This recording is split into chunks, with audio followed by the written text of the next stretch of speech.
뜨는 밤 책 읽어주는 남자 리더 준원입니다. 안녕하세요, 리더 준원입니다. 벌써 한 주의 절반이 지나갔습니다. 요즘 따라 시간이 어찌나 빠른지 모르겠네요. 오늘은 노인과 바다 3화에 이어 노인과 바다 4화를 읽어드리겠습니다. 영상이 마음에 드시면 채널 구독, 좋아요 눌러주시면 감사하겠습니다.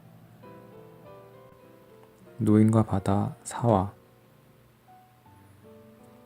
노인은 노를 거두어 들이고는 뱃머리 밑창에서 가는 낚싯줄을 꺼냈다. 철사로 된 목줄에는 중간 크기의 바늘이 달려 있었고 노인은 거기에 정어리 한 마리를 미끼로 달았다. 낚싯줄을 뱃전 너머로 던지고 배꼽물 쪽 고리에 단단히 잡아맸다.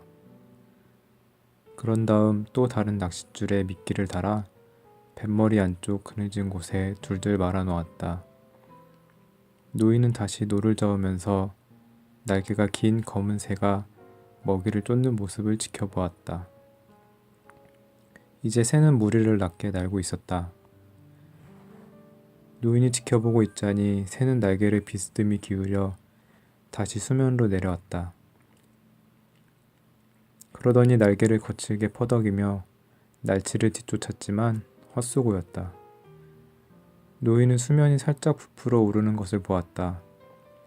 큰 만세기 떼가 도망가는 날치떼를 쫓아 물 위로 올라온 것이다. 만세기 떼는 날치가 나는 바로 밑에서 물살을 가르며 나아갔다. 날치가 물속으로 떨어지면 재빨리 돌진하려는 것이었다. 굉장한 만세기 떼로군. 노인은 생각했다. 저것들이 넓게 흩어져 있으니 날치가 살아남을 가능성은 적겠어. 새도 허탕치겠군. 새에 비해 날치가 너무 크고 또 너무 빨라. 노인은 날치가 몇 번이고 날아오르고 새가 그 뒤를 헛되이 쫓는 모습을 지켜보았다. 저놈들은 멀리 가버렸군. 노인은 생각했다. 놈들은 너무 빠른 데다가 너무 멀리 있어. 그래도 어쩌면 물 위에서 뒤처진 놈을 잡을 수도 있겠지. 내가 노리는 큰 물고기가 놈들 주위에 있을지도 몰라. 내 큰 물고기는 분명 어딘가에 있을 거야. 구름이 땅 위에서 산 모양으로 뭉게뭉게 피어올랐다. 해안은 한 줄기 기다란 초록빛 선으로 보일 뿐이었고 그 뒤로 푸른 산등성이가 어렴풋이 보였다. 바닷물은 이제 검푸른 빛을 띠고 있었다. 검푸르다 못해 자줏빛에 가까울 정도였다. 그 속을 들여다보니 검푸른 물속에는 채로 걸은 듯한 붉은 플랑크톤이 흩어져 있었고 햇빛이 비쳐들어 기묘한 무늬의 빛이 감돌고 있었다. 노인은 낚싯줄이 물속에 똑바로 들이어졌나 눈여겨보았고 주위에 흩어져 있는 많은 플랑크톤을 보고는 기분이 좋았다. 그건 물고기가 몰려있다는 뜻이기 때문이었다.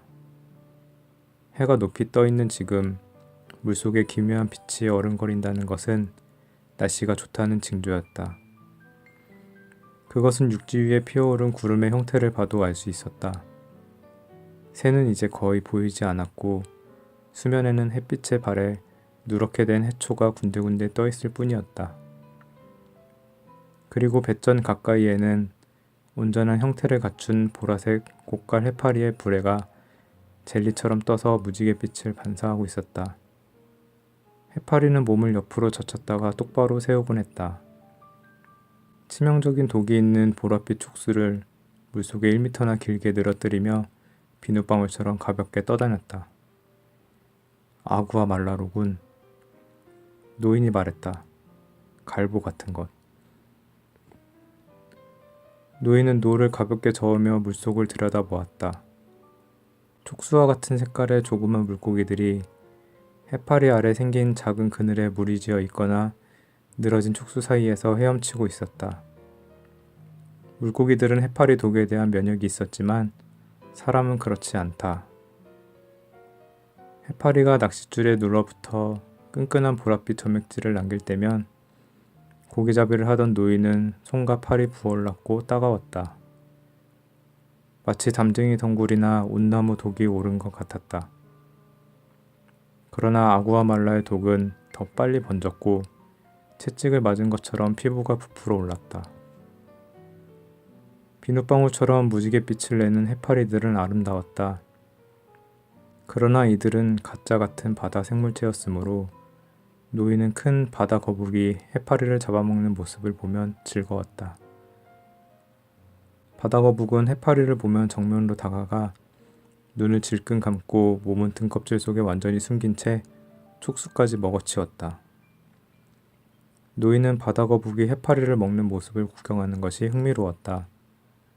폭풍우가 친 후 해안에 떠밀려온 해파리를 밟으며 걷는 것도, 딱딱한 발뒤꿈치를 밟았을 때 해파리 터지는 소리를 듣는 것도 좋아했다. 노인은 푸른 바다 거북과 대모 거북을 좋아했는데 이들은 우아하고 재빠른 데다 몸값도 비쌌기 때문이다. 하지만 크고 우둔한 붉은 바다 거북에게서는 친밀감과 혐오감이 동시에 느껴졌다. 붉은 바다 거북은 노란 등껍질을 무기처럼 뒤집어 쓴 데다가 교미하는 모양도 이상했고 눈을 질끈 감은 채 고깔 해파리를 기꺼이 먹어치웠다. 노인은 몇 년간 거북잡이 배를 탔지만 거북을 신비롭게 여기지는 않았다. 거북은 무슨 종류든 가여웠다. 심지어 길이가 조각배만 하고 무게가 1톤이나 나가는 거대한 거북까지도 가여웠다. 거북은 토막내어 죽여도 심장이 1시간 가까이 뛰기 때문에 사람들이 대부분 무자비하게 대했다. 하지만 노인은 내 심장도 놈들의 것과 똑같이 뛰고 손발도 놈들과 별다를 것이 없어 하고 생각했다. 노인은 기운을 내기 위해 거북의 하얀 알을 먹었다. 9월과 10월에 진짜 큰 물고기를 잡으려고 5월 내내 알을 먹어 힘을 길렀던 것이다. 노인은 어부들이 백기구를 맡겨두는 오두막에 가서 큰 드럼통에 담겨있는 상어 간유를 매일 한 잔씩 마셨다.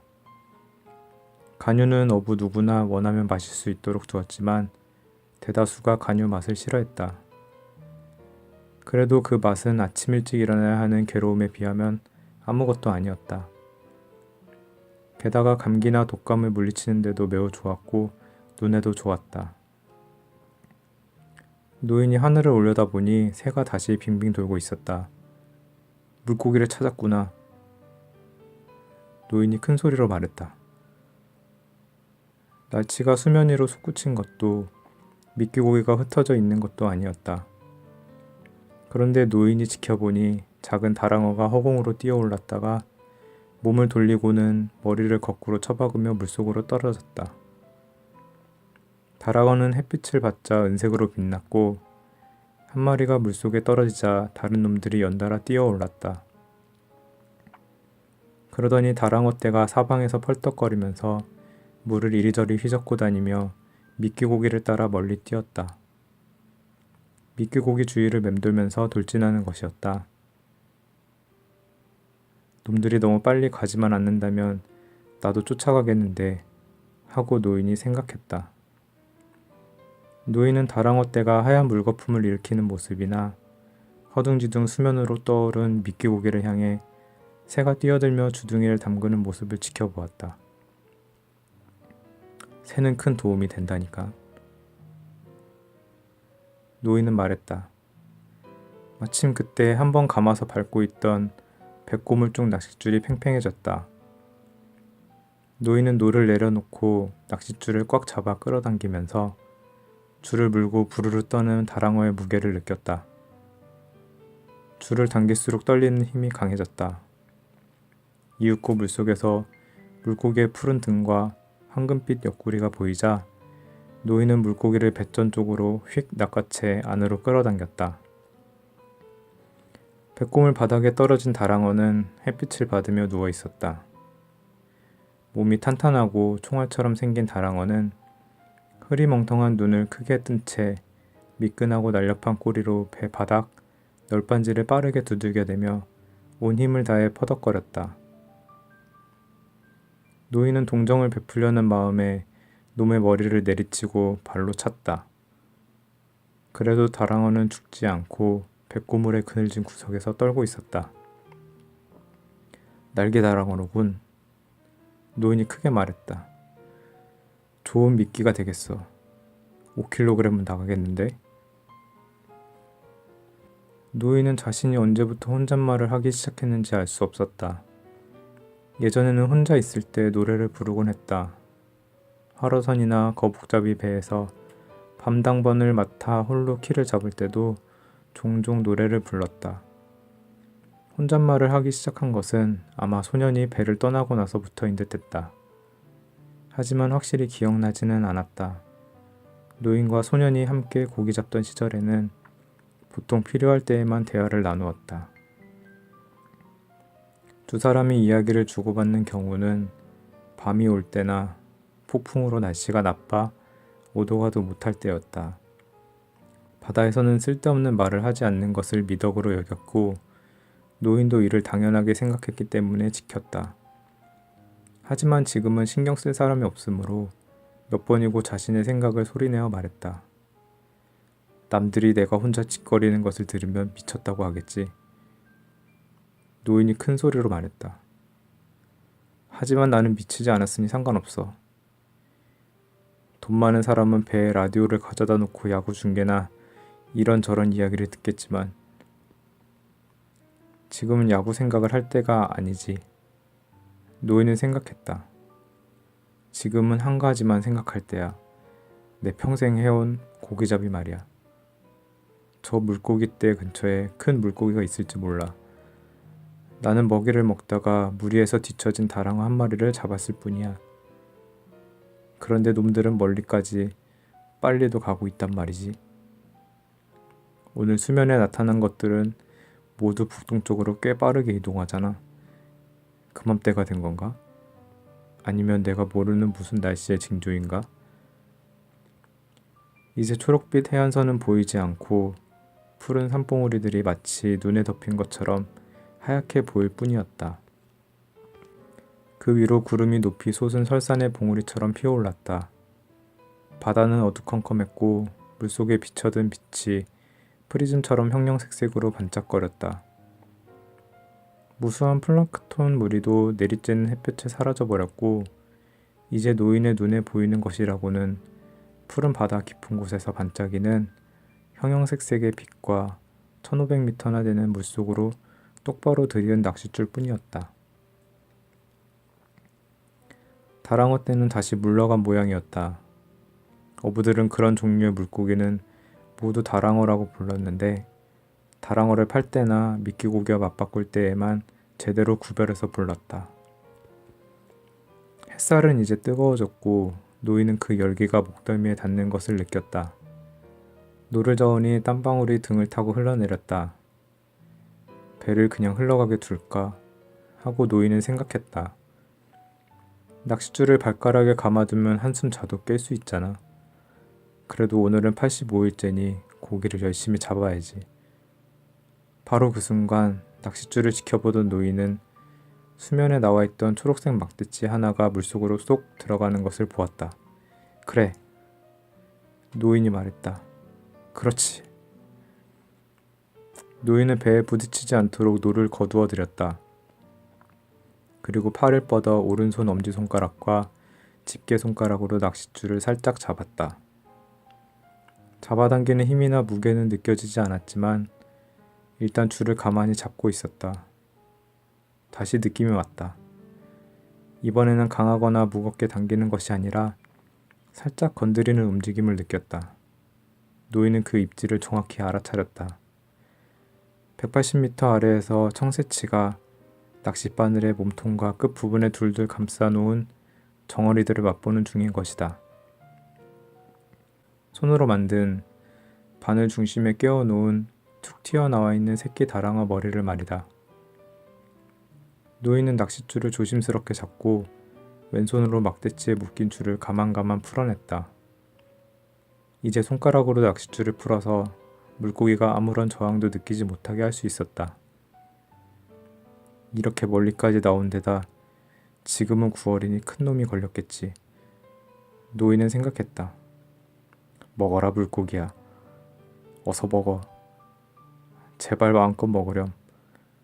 정어리가 얼마나 싱싱한데 180m나 되는 차갑고 어두운 물속에 망설이고 있다니. 어둠 속에서 다시 한 바퀴 돌고 와서 먹으려무나.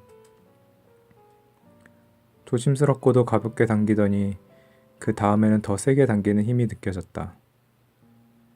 정어리 머리를 낚싯바늘에서 떼어내기가 버거운 모양이었다. 그러고는 아무런 느낌이 오지 않았다. 어서! 노인이 소리쳤다. 한 번 더 돌아오너라. 냄새 좀 맡아봐. 굉장하지 않니? 이제 실컷 뜯어봐라. 정어리도 있잖아. 탱탱하고 차갑고 맛 좋은 놈으로 말이다. 사양할 것 없어 물고기야. 어서 먹으라니까. 노인은 엄지손가락과 집게손가락으로 낚싯줄을 쥐고 가만히 기다리며 지켜봤다. 물고기가 이리저리 옮겨 다닐 수 있으니 다른 줄도 동시에 눈여겨보았다. 잠시 후 좀 전과 같은 조심스러운 입질이 다시 느껴졌다. 이번에는 먹을 거야. 노인이 큰 소리로 말했다. 하느님 놈이 미끼를 물게 도와주세요. 그러나 물고기는 미끼를 물지 않았다. 물고기가 도망갔는지 미끼는 전혀 미동도 없었다. 가버릴 리 없는데. 노인이 말했다. 절대로 갔을 리 없어. 한 바퀴 도는 중일 거야. 아마 바늘에 걸린 적이 있어서 그 일을 마음에 두고 있는지도 모르지. 그때 낚싯줄에 가벼운 반응이 왔고 노인은 기분이 좋았다. 한 바퀴 돌았던 것뿐이군. 노인이 말했다. 이제는 덤벼들겠지. 가볍게 끌어당기는 힘이 느껴지자 노인은 흐뭇했다. 곧이어 강하면서 믿어지지 않을 만큼 무거운 힘이 느껴졌다. 그 힘은 분명 물고기의 무게와 비례했다. 노인은 낚싯줄을 계속 풀어내다가 두 뭉치로 감아놓은 여분의 줄도 하나 풀었다. 낚싯줄이 풀리며 손가락 사이를 가볍게 스쳤고 노인은 엄지손가락과 집게손가락에 물고기가 거의 눈치채지 못할 정도로 살짝 힘을 주었는데도 엄청난 무게를 느낄 수 있었다. 대단한 놈이로군. 노인이 말했다. 이제는 미끼를 옆으로 물고 달아날 모양인데. 노인과 바다 4화를 읽어드렸습니다.